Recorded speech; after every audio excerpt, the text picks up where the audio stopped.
Welcome to Biztech's C-Suite Conversation Show. Hi, I'm Brian Fernandez, and today we're going to talk about Workato, a company that is focused on enhancing enterprise automation through the development of systems that identify differences in software versions and facilitates late connection binding for bots. Now, we're going to talk to the Chief Strategy Officer of Workato, Markus Zirn. Markus, welcome to the show. Very nice to be there. Thanks, Brian. Now, Markus, you're originally from Germany. You live in California. Tell us about Workato and what do you folks do? Yeah, no, of course. So look, we're a 10-year-old company now. Workato, we're all veterans of the integration industry. Like my co-founder, Vijay, our CEO, myself, many of our executives, we all have done like decades of integration. Integration means connecting the different business systems in a company, basically facilitating the business processes.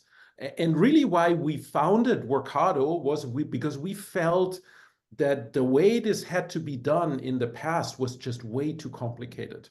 So we wanted to simplify that. We realized there's a lot of transformation, there's a lot of change happening in companies, and companies need to be faster. And so you cannot be fast if you have tools that take a long time that only very, very technical people can use. You need to make this more accessible. You need to make it more visual.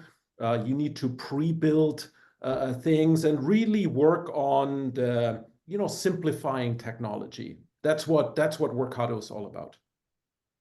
Speaking of simplifying technology, you and I are not spring chickens. We've been around for a while. And one of the things that we lived through in the tech business was Y2K. Yep. But then which had to unbundle a lot of legacy issues.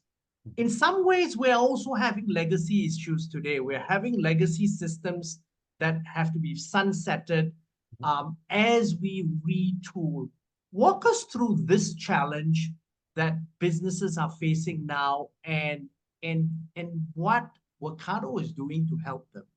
No, absolutely. Yeah, look, it's a really big challenge. I mean, you call it, it's what it is, legacy system. Legacy means that it was created at a different time, and it's probably not as relevant anymore as it should be. I mean, I talked about change and transformations that are happening. I mean, we've seen evolutions like the time of COVID and so on. It really changed a lot of beliefs. I mean, imagine you were a retailer that was basically doing business just in stores. Here comes COVID. You got to change. And I mean, this is not even joking. We have some customers, some very large department stores that faced that challenge where COVID hit, and they were really they had almost an existential crisis. And then they decided from the CEO on down, we need to change. We need to create a digital business. We need to bring e-commerce in. We need to diversify in the channels of how we sell. Now, if you have legacy systems, right, that were made for just selling in stores, now how do you transform to this new approach? That's where we come in with Workato. We help customers leverage what they have. Not necessarily, I mean, just having to replace everything that could take years and cost like lots and lots of money. What we help people do is take some of the old pieces, but then bring in new pieces, maybe your e-commerce system, some digital new SaaS applications, and bring them together, almost like play Lego, if you want, right? Combine these assets together so that in the shortest time possible, I can execute on my new business strategies. Now, as part of this, obviously, the software revolution around no code or low code has really helped this whole process. That really helped, as you said, particularly during the pandemic, when you needed to see results quickly. I mean, it was existential, right? For them, it was about survival. Talk to us then about the citizen integrator strategy and how basically Workato helps customers to execute quickly. So when we started the company, when we founded Workato in 2013, what we saw that there were fundamental bottlenecks in IT. Basically, the speed that the business needed and the speed that IT was making possible with the tools, it wasn't matching.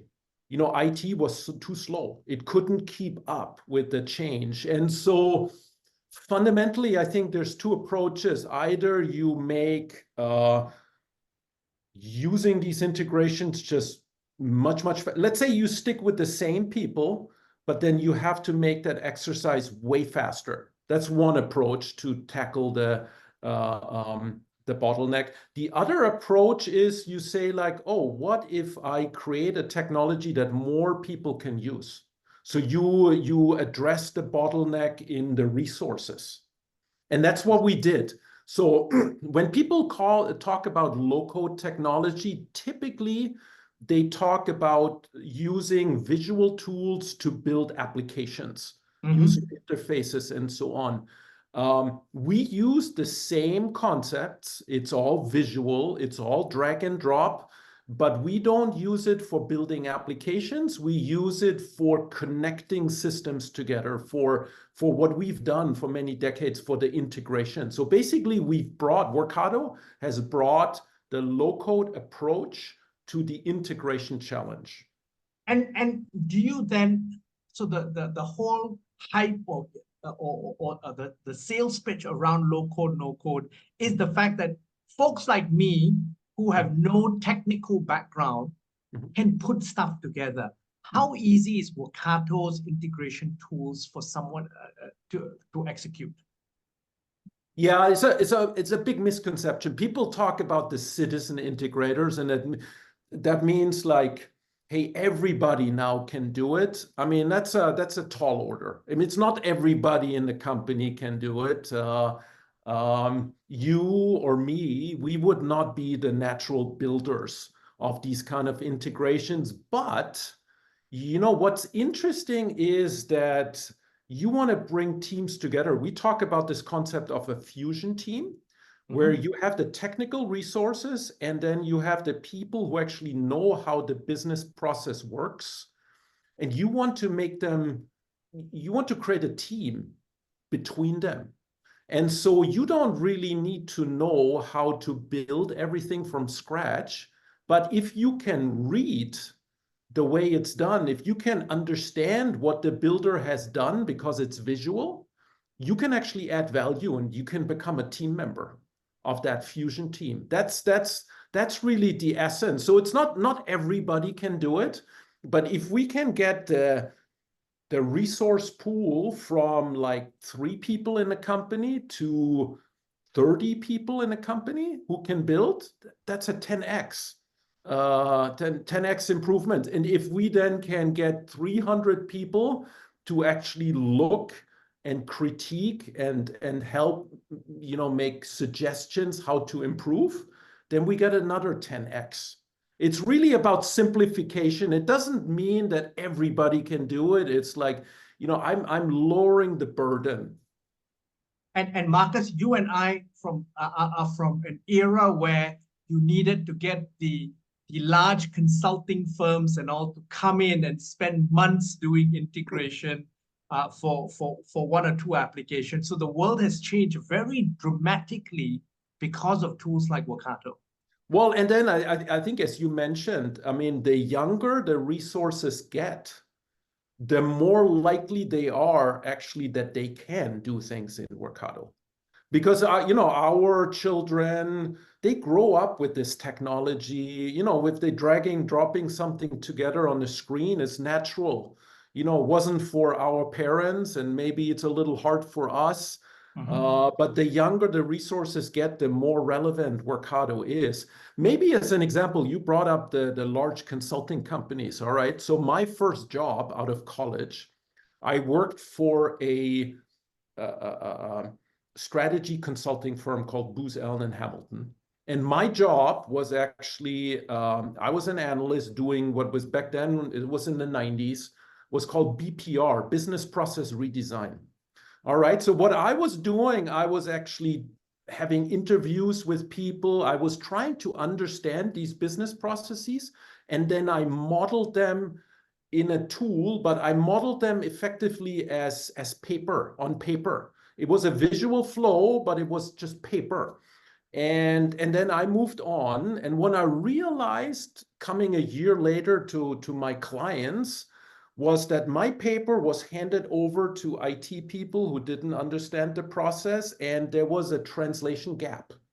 And so the results, the end results, even though we worked really hard in the beginning and worked, you know, evenings and weekends and so on, the end results were actually very disappointing. So when we started Workato, it was really that vision to say, like, you know, we got to make this better. We got to change that. We got to bring the business and the IT people together. And we want not just the process documentation on paper, but what if we could document it just like I did back then with BPR? But what if this now actually connected to the actual system? What if that what if this wasn't just visible on paper, but I could press a button and actually was running? That's what Workato is. It takes the paper to a true implementation. So then give us some examples, Markus, in the Asia Pacific region of how Workato has helped organizations in the region. From your website, you've got some examples from, for example, from Scoot, from a HR perspective. You've got employee experience with Monday, for example. Maybe you can share some deeper examples of how you've helped customers. Yeah, I mean, maybe the most important thing to realize is this is important for any business. I mean, Workato really is a platform. It's a tool. It's not just for banks or not just for telcos or not just for manufacturing companies. It's really a horizontal tool. And it's a tool that can work for, you mentioned HR at Scoot, for, I would call HR like a back office process that large rideshare company in Singapore, for example, very similar. It's for employee productivity. It's kind of IT and HR processes that are relevant for the people. But then we also have, you know, we have healthcare customers like Fullerton Health is a customer. Property Guru is a customer. Jollibee is a customer. And Jollibee, actually, there is integrations and automations that are very much about the customer experience in the fast food restaurants. So it could be a customer facing, a support interaction. Something we do very, very often is about what we call order to cash. Is basically from in the manufacturing industry, for example, from the time a customer places an order, that entire process of how now that order gets fulfilled. Maybe you have to look in the warehouse. Is it there? It needs to get, the logistics need to kick in with your transportation, and then it needs to be put in the finance system, in a general ledger. All of these things we make possible, and we make possible for companies from all. I mean, you heard healthcare, you heard services business, you heard rideshare, you heard retail. It's relevant for everyone. Now, we went through a phase where digital transformation was forced upon companies, and that was COVID. And companies, with the threat of their very survival, invested heavily in digitization and turning their businesses to a different level. That spending has now shifted. So they've thrown money at the problem, they've got somewhere, But then as I talk to CISOs and CIOs and all this year, the focus has changed. It's a lot more around return on investment. I keep hearing that a lot more in the last 6 to 12 months. Tell us about what your thoughts are through your global lens. What are some of the trends that you're hearing from CIOs? Well, look, there is one trend that's almost impossible to avoid, and that's AI, generative AI. That's since ChatGPT came out, and, I saw my son, my 15-year-old son, write his biology essay, but by just typing in the title, and it actually was perfect. I think everybody understood that this would change the world. And we see that for our industry. Now, we're not an AI company. We don't create large language models. We're not in the AI technology business. But what's interesting is that we're in the business of actually connecting business systems, right? Which I told you before. Now, what got added was we're also connecting to these large language models. And so we're bringing these large language models into the business process. And all of a sudden, you can do amazing things. When you talked about return on investment, right? Absolutely. People look at, is it worth automating that process, or should I just hire a few more people? What's the better trade-off? Well, if it's faster to connect everything and automate with technology, like I told you with low code, that helps with the ROI, right? It makes the investment faster and cheaper. But if I can use now a large language model to maybe that large language model can actually read the emails I get as support emails, right? Service requests from customers. What if I have a large language model that can actually read that instead of people, and I can then automate the response to this? It's a completely different return. All of a sudden, I can do what 100 people did with one large language model and some automations in the business system. So AI has changed the return. I think these two trends of AI for sure, and then also the low code, it basically what it has done is changed both the R part and the I part together. And now you're getting like a 10x return. And that is really what's, it's making Workato more relevant than it ever was before. I think it is just providing entirely new opportunities to companies that wasn't before. I don't know if you remember, there was the time RPA, robotic process automation. Yes, that's right. Had a big rise.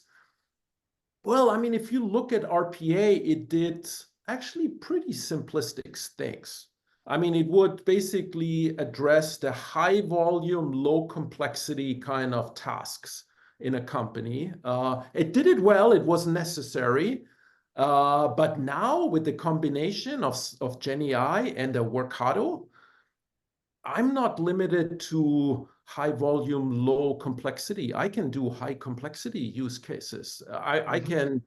I can also do lower volume cases because it's going to be faster to do. So the investments are smaller. So it completely changed the game. People always say like, okay, well, I get it a little bit, but the analogy that I bring to the table before LLMs, before GenAI, automation was almost like a body of a person with all the muscles and all the, the lung and the heart and so on, but there was very little brain, right? There was think of like a monkey. It was like monkey level. Now we're like human level. In certain cases, even better than human level. So now I got a brain. What that means, if you think of Workato, what we do, what our role is in that body is the nervous system. We're the ones that wire everything up, that connect the heart, the lung, the muscles to the brain. You know, if I got a bigger brain, the nervous system just becomes even more important. You know, and if you turn it around, just having the brain and no nervous system, I think you understand, right? If you have someone with the brain but the body is paralyzed, it's only worth so much. So we're really in that business of making generative AI relevant to business processes. And that's a really strong value proposition. Yeah, I mean, and this is kind of why this is so exciting. I mean, look, I told you I did BPR in the 90s. You know, I got passionate about simplifying it, making it executable, and we did that.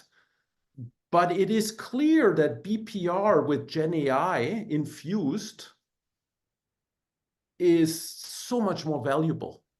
It's on steroids. There's actually an article in Harvard Business Review by one of the founders of BPR, Tom Davenport, that exactly says that. He basically says BPR just almost like has risen and has become like 10 times more valuable and important. And Workato is the shovels that you need to make that happen. Markus, it's just been such a fascinating conversation, and I've really learned a lot. I'm sure the audience has as well. But before we leave, any final thoughts you'd like to leave the audience with? Well, look, I just like, I know we're your Biztech Asia.